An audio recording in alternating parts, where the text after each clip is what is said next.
Bonjour, bienvenue à cette quatrième capsule de PHT sur l'écriture musicale. Aujourd'hui, je vais vous montrer comment écrire une mélodie par-dessus votre suite d'accords que vous avez créée à l'aide de la dernière capsule qui portait justement sur les suites d'accords.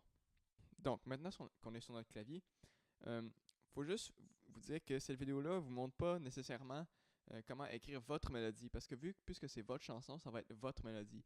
C'est plus des trucs à suivre pour la rendre meilleure, la rendre plus cohérente, puis des trucs à suivre pour faire en sorte que, justement, il n'y aura pas de fausses notes ou il n'y aura pas de notes qui, justement, n'auront pas rapport. Donc, encore dans cette vidéo, on va travailler dans la tonalité de Do majeur, puisque c'est la tonalité qui est la plus facile à comprendre. Sauf que si vous voulez prendre, justement, une tonalité X, ben, vous n'avez qu'à suivre, justement, le document PDF que je vous ai mis dans la deuxième capsule, qui vous montre toutes les tonalités. Donc, comment on écrit une mélodie? Ben justement, dans une mélodie, il faut toujours suivre les notes de la tonalité. Donc, par exemple, si je suis en Do majeur, je vais avoir Do, Ré, Mi, Fa, Sol, La, Si, Do. Donc, c'est sûr que on va éviter de jouer les notes comme par exemple Ré dièse ou Fa dièse ou La dièse ou peu importe. Parce que justement, ils ne font pas partie de cette tonalité-là. Et si par exemple je joue un accord de Do majeur et que je joue Fa dièse, justement, on va voir que ça sonne pas vraiment super cohérent et très très très beau.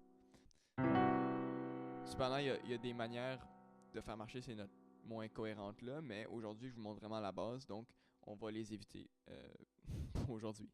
Donc, il y a suivre la tonalité pour écrire votre mélodie, sauf que on peut aussi créer notre mélodie à partir des accords qu'on a choisis.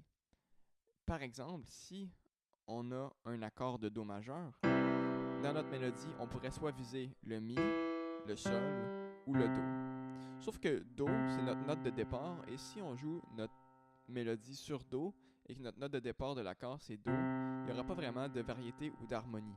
Ce qui est le fun à faire, par exemple, c'est que si on a un accord de Do majeur comme ça, ce qui est le fun, c'est de viser, par exemple, la tierce. Donc la tierce, c'est la tierce avec Do, donc notre tierce avec Do, c'est Mi. Donc, par exemple, dans notre mélodie, on pourrait viser la tierce et ça ferait une mélodie plus belle, par exemple. Donc, lorsqu'on a des accords et qu'on va écrire notre propre mélodie, dans notre mélodie, on peut viser les notes des accords. Donc, dépendamment de ce que vous aurez choisi comme suite d'accords, vous pourrez faire suivre votre mélodie par rapport justement aux notes de vos accords. Et c'est sûr qu'il peut y avoir des notes de passage. Par exemple, si j'ai un accord de Do majeur ici et que je veux viser ma note Mi et que je suis par exemple sur Sol, je peux avoir une note de passage vers Mi. Je suis pas obligé de faire Sol, Mi. Je peux faire Sol, Fa, Mi. Vous comprenez? Et en plus, Fa ici fait partie de la tonalité. Donc oui, c'est une note de passage vers Mi, mais elle est aussi correcte puisqu'elle fait partie de la tonalité de Do, qui est la tonalité dans laquelle on joue. Donc on doit, suivre la tonalité, et comme truc, on pourrait viser les notes des accords, et aussi, pour rendre votre mélodie plus riche, on pourrait ajouter de la tension dans la mélodie qui fitterait avec les accords. Donc par exemple, dans notre accord de septième de dominante, notre Fa ici, c'est notre note qui a de la tension. Donc, on pourrait aller jouer notre mélodie sur ce Fa-là pendant qu'on joue notre Sol 7. Et ensuite, mettons qu'on passe de Sol 7 vers Do. On pourrait aller jouer notre mélodie, passer sur Fa et ensuite tomber sur Mi, qui est une note de l'accord de Do. Donc, non seulement on irait faire de la tension sur la note Fa, mais ensuite on irait résoudre, donc ramener à un état plus stable notre mélodie avec la note Mi qui fait partie de la note de l'accord de Do. Donc par exemple, Si je vous joue un accord de sol 7 ici.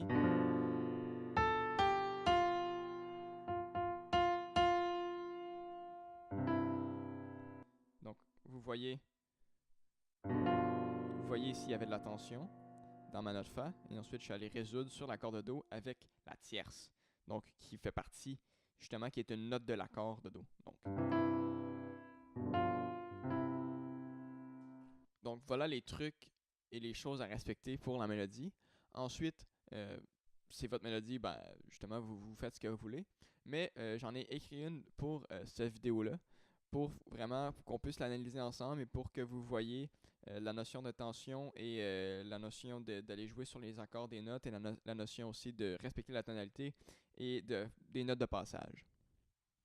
Aussi, j'ai oublié de mentionner les accords dans la petite chanson que j'ai écrite sont le motif 1, 6, 4, 5 en Do majeur. Donc on va avoir Do majeur, La mineur, Fa majeur, Sol majeur et ensuite Do majeur.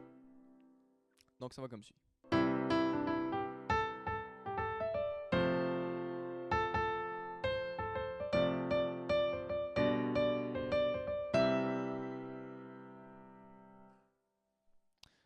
Donc maintenant que je vais jouer la petite chanson que j'ai créée pour cette vidéo, je vais la ralentir et on va pouvoir l'analyser ensemble, voir toutes les composantes que j'ai utilisées pour justement écrire cette mélodie-là. Et justement, j'ai fait exprès pour utiliser les composantes que je vous ai parlé plus tôt dans la vidéo. Donc, notre chanson commence avec l'accord de Do, qui est notre premier degré et qui est le 1 dans le 1, 6, 4, 5, utilisé pour cette chanson-là.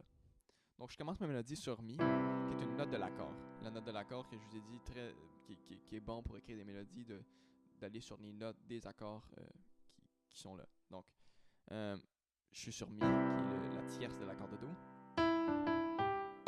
Ensuite, je vais monter vers La. Mais pour monter vers La, j'utilise une note de la tonalité, qui est Ré, hein, parce que je suis en Do, fait que je peux utiliser Ré, puisqu'elle fait partie de la tonalité. Ensuite, je passe sur la quinte, donc qui est un autre accord de l'accord de Do, hein, il est ici. Ensuite, je vais vers La. La qui est une note qui crée de la tension avec mon accord de Do. Parce qu'on entend, c'est pas si laid que ça, justement. C'est de la tension que je suis en train de créer avec le La et mon accord de Do. Et ensuite, moi, je veux enlever cette tension-là. Donc, je vais aller vers la note Do, qui est ma tierce de mon accord de La. Hein, si on regarde mon accord de La ici, c'est ma tierce. Sauf que mon accord de La, je le fais en renversement ici. Hein, au lieu de jouer La, Do, Mi, je joue Do, Mi, La. Donc, je suis ici sur mon accord de Do, avec La, et je m'en vais viser vers la tierce, donc l'accord de La. Mais tout ce que je fais, c'est que j'ajoute deux notes de passage qui font partie de la tonalité de Do, qui sont Mi, Ré, Do. Donc, on recommence du départ. Donc, une note de l'accord de Do, note de passage, une note de la tonalité.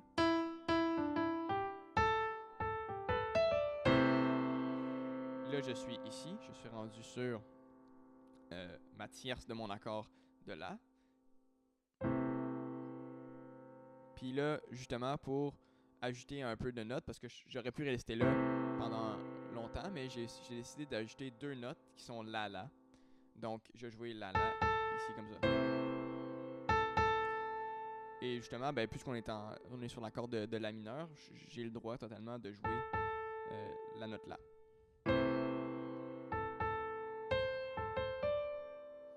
Ensuite, je vais vers Ré ici pour créer de la tension encore avec mon accord de Fa qui va suivre. Donc, on repart sur La.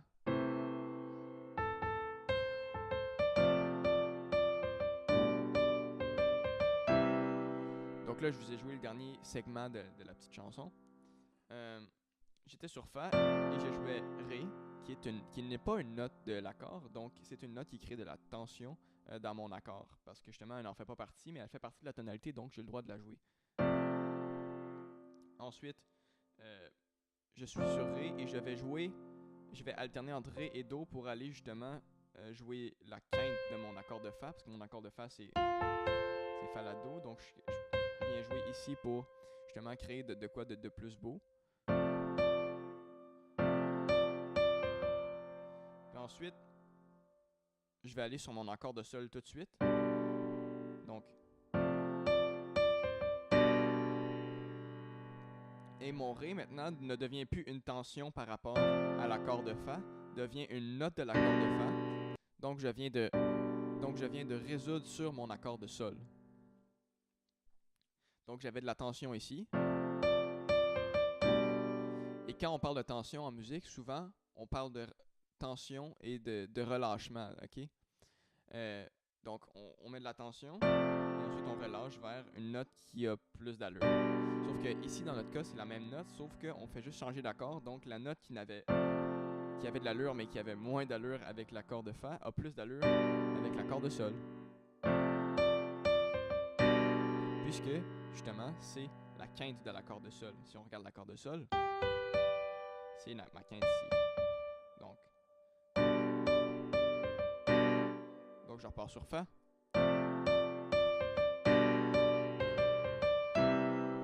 Ensuite, dans ma suite d'accords, je reviens sur le premier degré. Donc là, je suis sur l'accord de Sol. Je vais jouer mon Do pour, créer de la tension sur mon accord de Sol, mais aussi, je joue Do pour faire encore une prémisse à l'accord de Do qui s'en vient. Hein, parce que dans mon accord de Do comporte un Do, évidemment. Donc, je joue Ré.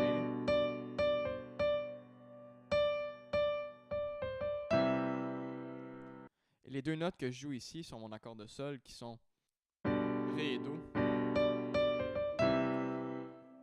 Donc ici, ce sont deux notes de passage vers Mi. Et je vais aller vers Mi parce que justement, c'est une note de l'accord de Do que je vais jouer ici. Donc là, j'étais sur mon accord de Sol, qui est souvent l'accord qui va faire passer vers le premier degré, donc le 5e degré vers le premier degré.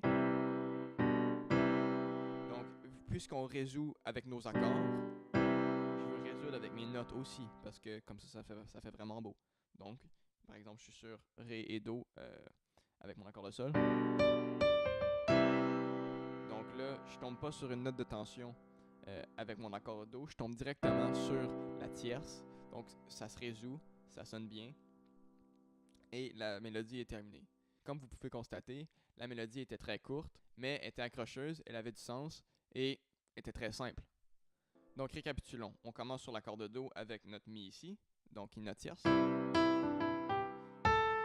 Ici, je vais créer la tension avec une note de la tonalité qui ne fait pas partie de l'accord. Ensuite, je fais des notes de passage, donc Mi, Ré, Do, pour aller vers ma tierce, qui est Do ici, ma tierce de mon 6e degré, qui est La. Ensuite, je vais jouer deux La ici, qui font partie de mon accord de La, tout simplement.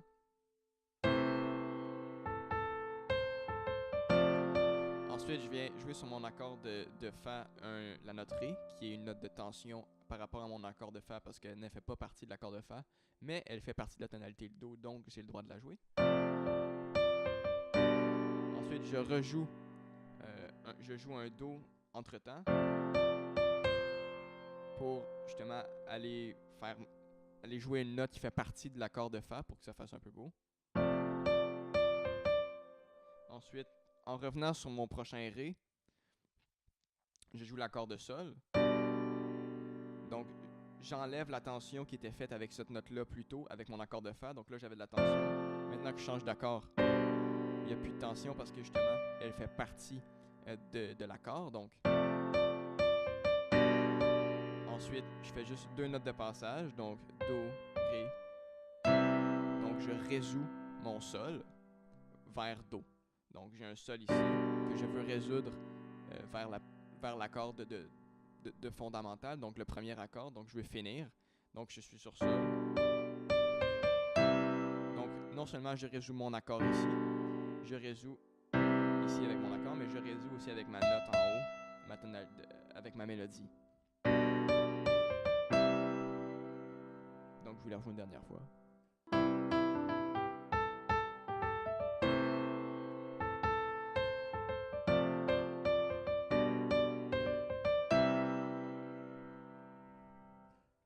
Donc voilà ce qui conclut cette quatrième capsule de PHT sur l'écriture musicale. Aujourd'hui, je vous aurais donné des trucs et des choses à respecter par rapport à l'écriture de votre mélodie dans votre chanson. C'est sûr que vous n'êtes pas obligé de refaire la même mélodie que moi. En effet, les possibilités par rapport aux accords et par rapport à la mélodie sont quasiment infinies puisqu'il y a beaucoup d'accords à jouer et donc il y aurait beaucoup de notes à jouer par rapport à ces accords-là. Il y a aussi beaucoup de tonalités. Donc vraiment, votre mélodie, vous pouvez la rendre unique à votre façon si vous y mettez un peu de temps pour l'inventer. Et donc voilà, respectez ce que je vous dis et tout va bien aller. Bonne journée.